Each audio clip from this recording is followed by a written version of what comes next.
Welcome to the Language Alchemy podcast, where you transform how you communicate to have meaningful relationships at home and at work.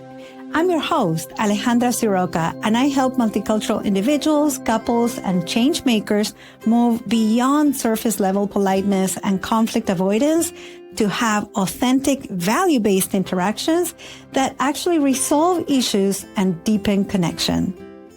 If you're tired of rehashing conversations in your head, walking on eggshells, or feeling misunderstood in your most important relationships, this podcast will give you a new way forward. And if you've been thinking about getting support with your communication, visit languagealchemy.com to find out which transformative communication program is most beneficial for you. In our last episode, we opened the Multicultural and Communication and Belonging series together. We talked about belonging as a universal human need and also the two directions of belonging, how you communicate to help yourself belong and how you communicate to create space for others to belong with you. Today, we are starting the second episode of the series, and I'm going to invite us to anchor ourselves in compassionate understanding. Because today we are going to talk about the daily invisible efforts immigrants make to communicate skillfully.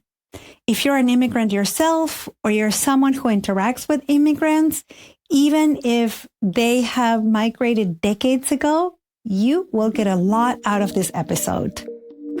We need to anchor ourselves in compassionate understanding because we are going to talk about something that sometimes carries great pain, and that is the decision to leave one's native land. When I was an English as a second language teacher in Massachusetts 25 years ago, all my students were either immigrants or they were children of immigrants. And until then, even though I was an immigrant myself, I had not fully grasped that every year, all around the world, and of course, this has been happening since there have been humans on the planet, members of our precious human family make the significant, challenging, and sometimes heartbreaking decision to leave their native country, cultures, families, friends, communities, and everything that's known to them. Food, smells, sights, voices, sounds, social norms, ways of viewing the world, identities, and language. So I want to invite you to connect to that value of compassionate understanding and consider this. Imagine leaving everything you know, everything you believe you can count on, everyone who's known you, and perhaps everyone or most people you love. It wouldn't be an easy or a small decision for you, right? The same goes for most immigrants.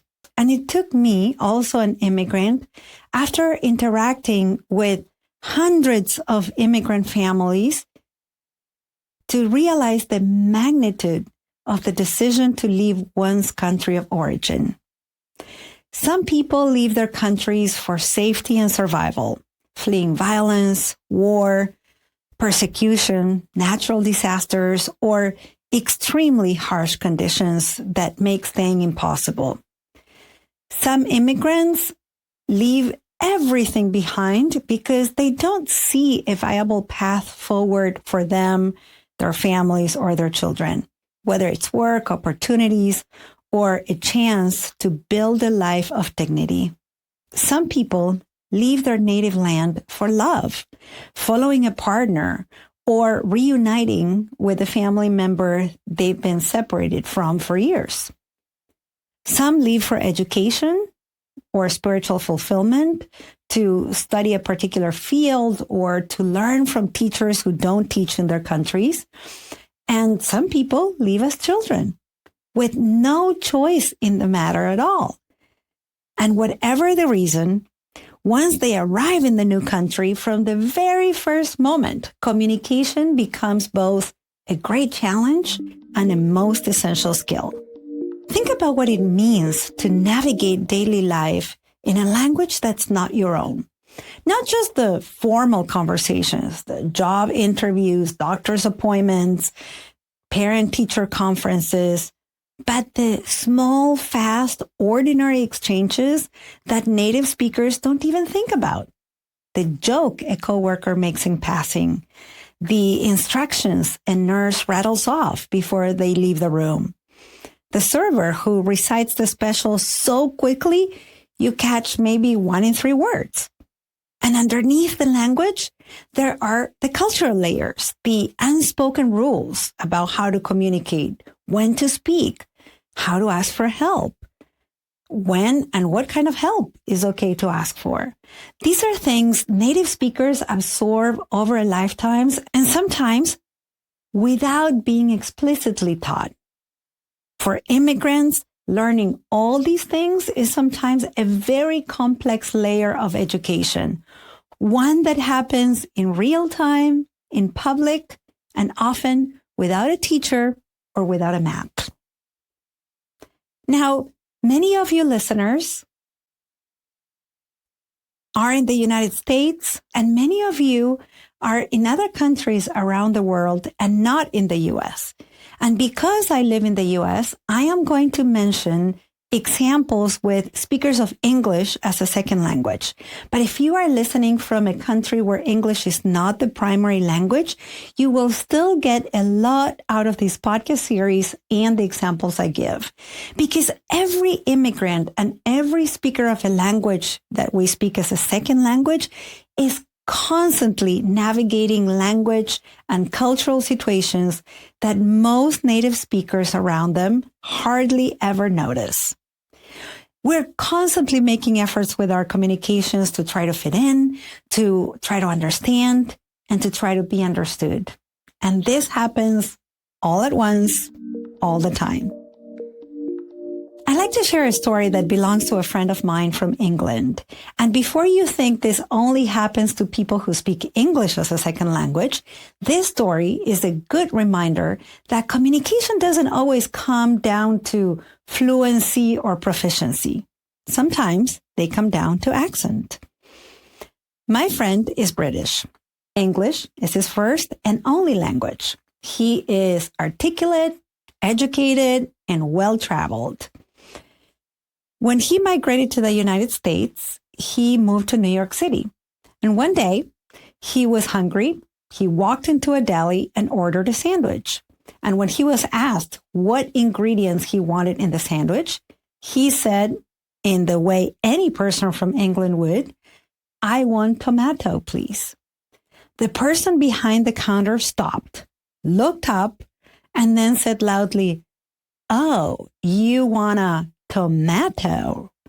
And my friend said, "Yes." And the counter person said it again, "Tomato?" And this time it was louder. And then he said it again, calling everyone's attention. He said something like, "This guy wants a sandwich with tomato."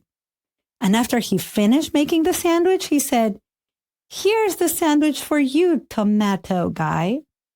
Now, this was almost certainly not intended to be unkind. It was most likely some kind of playful exchange. But here's what my friend experienced.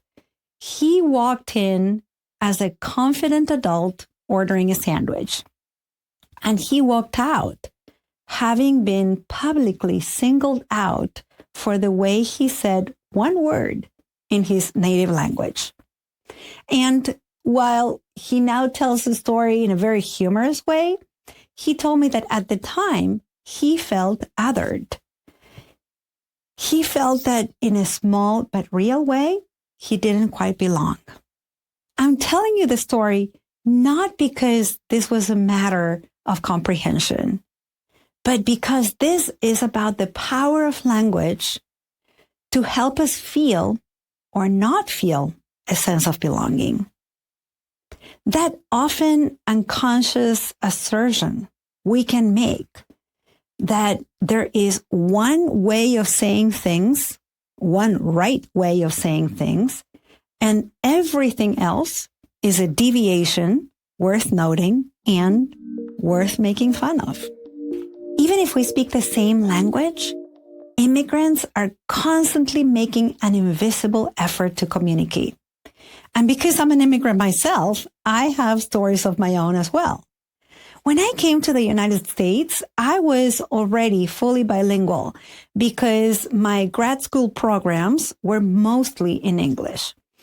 After, a year maybe living in the United States, I remember going to brunch with a group of friends. All my friends were American and monolingual English speakers. The restaurant was really loud. The kind of loud where you have to get closer to people or read their lips to catch what they're saying. At some point, our server came over, introduced himself, and said something. I'm not sure what, because it was so fast, in that way that someone says something they have repeated all day long or maybe every day. After he said something else, and then he laughed. So I looked at him and I laughed too. Immediately after that, he left to get our coffees. And my friends turned to me and asked, "What did he say, Alejandra?" Oh, and in that moment, I turned red. I still remember what that felt like. So I took a deep breath and I said, "I have no idea."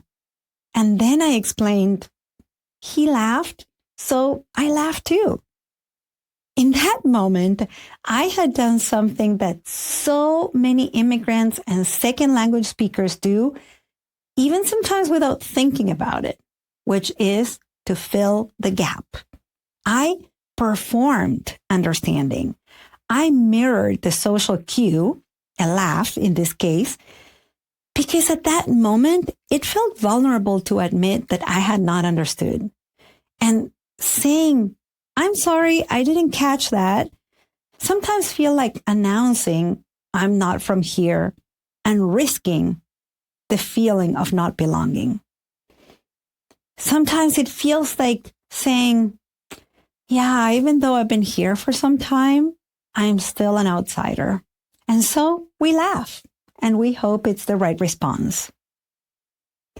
These moments, my friend at the deli, me at brunch, are small in the grand scheme of things, but they're also everywhere and they accumulate.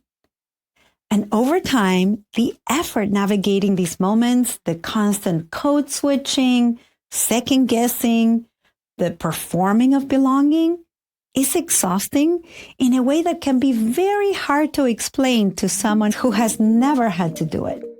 To help create a sense of belonging and to help ourselves communicate in a way that we can belong, let's use a language alchemy tool.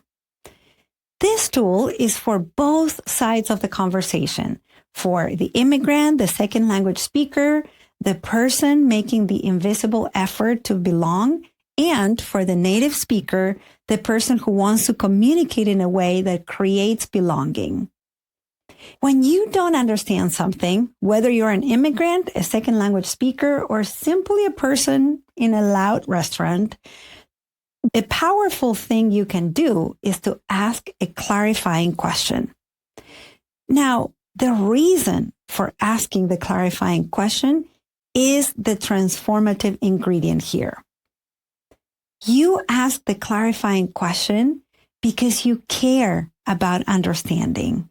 You care about the other person and you respect the other person. So after you anchor yourself in the values of respect, care, and understanding, you can ask a clarifying question in 4 different ways. Number 1, you can do it in a very simple, very direct way. You can say something such as, "You mean X?" And what you're doing there is offering your interpretation and then inviting correction. A second way to ask a clarifying question is to say something like, "I want to make sure I'm clear. Can you tell me what you heard me say?"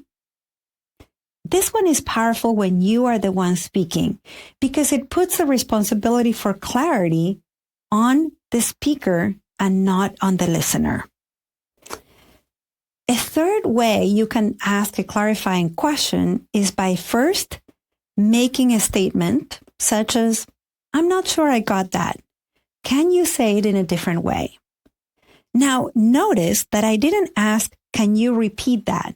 Because when we ask that question, the other person is going to use the same words, and usually they're going to speak them faster or louder. And that rarely helps. When you are asking someone to say something in a different way, you are inviting the other person to slow down a little because they have to think about using other words to say the same thing. And at the same time, you are inviting yourself to pay closer attention. Now, let me give you a fourth way. You could say something like, "I heard you say," and then you say what you heard the other person say. And then you ask, "Did I get that right?" This question creates space for belonging by showing you were listening to the other person. And if indeed you got it right, it helps you belong because you are confirming that what you understood is actually what was meant. Now, here's something I'd like to offer you as a reframe. When you don't understand someone, the instinct is often to put the responsibility on the other person and to say, "You weren't clear," or "Can you be more clear?" I want to invite you to shift that and consider putting the responsibility on yourself. Why? Because it changes the energy of the conversation and more of a sense of belonging. Let me give you an example. Let's say you just said something I'm not clear about. And so I tell you, "You weren't clear about what you said." How does that feel to receive? Now, what if instead I say, "I'm not clear about what I just heard." Can you feel the difference? Similarly, instead of asking you, "Can you be more clear?" when you hear that, you may get triggered. But what if I ask you, "Can you say that in a different way so I can make sure I understand?" Now you're less likely to get triggered. This small shift from you to I is language alchemy in action. It keeps the conversation open, it removes blame, and it creates space for both people to belong. Before we close, I want to talk about something that's challenging for even the most fluent English as a second language speaker. And that is something called phrasal verbs. A phrasal verb is a verb, an action word, combined with a preposition. Short words like on, off, up, down, out, in, over. And when you put them together, these two words create a completely new meaning. And in English, there are hundreds of them, and they're everywhere, and they're so fast and so idiomatic that sometimes, even if you're bilingual or multilingual, it can be pretty baffling. Let me give you an example. You say, "Turn the lights off," when you don't want any more light in a room, right? So that word "off" means no more, end, or deactivate. But then you hear someone say, "The meeting will kick off at 9 a.m. or "The rocket blasts off," or "She took off running." And suddenly, that three-letter word "off," which you thought meant stop, end, deactivate, means the opposite. It means beginning, launching, starting. Now, what about verbs, action words? Well, let's consider a verb like run. Run means to move your legs quickly and to take you from one place to another place, right? But not if there's a preposition next to it. Like you can run out of time and that means you exhaust your supply. You can run into a friend, and that means to encounter someone unexpectedly. You can run away from a problem, and that means to avoid it. You can run over something in a meeting, and that can mean to review it quickly. You can run something by someone, which means you're asking for their opinion. It's the same verb, and so many different meanings depending on the preposition attached to it. So if you are a native English speaker and someone you're talking with looks a little lost momentarily, think about whether you've used a phrasal verb and try saying it in a different way. And if you are someone navigating English as a second language, you are not struggling because you're not smart enough. You're just navigating one of the most idiomatically complex features of the English language. And just know that when you're speaking English, you are likely to make mistakes and combine a verb with a preposition when you want to say something, but it actually means something else. And you may end up saying things like, I ran over your eggs. Yep, that's something yours truly once said when I was handing breakfast to a friend. And now let's recap what you've heard in this episode. Today, we started talking about the many reasons that can lead someone to leave the country they know and build a life somewhere new. We also talked about the invisible effort of communication for immigrants and second language speakers, the constant effort navigating language and culture in real time, in public, and without a map. You heard 2 real communication immigration stories. I gave you the Language Alchemy tool of asking clarifying questions in 4 different ways. And we talked about phrasal verbs, one of the trickiest idiomatic features of English, as a reminder that there can be confusion in communication because of the complexity of language itself. Thank you so much for being here for the second episode of the Multicultural Communication and Belonging series.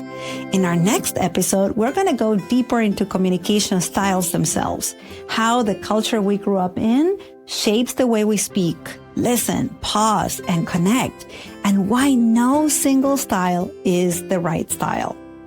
Until next episode, and as we say in Argentina, ciao ciao!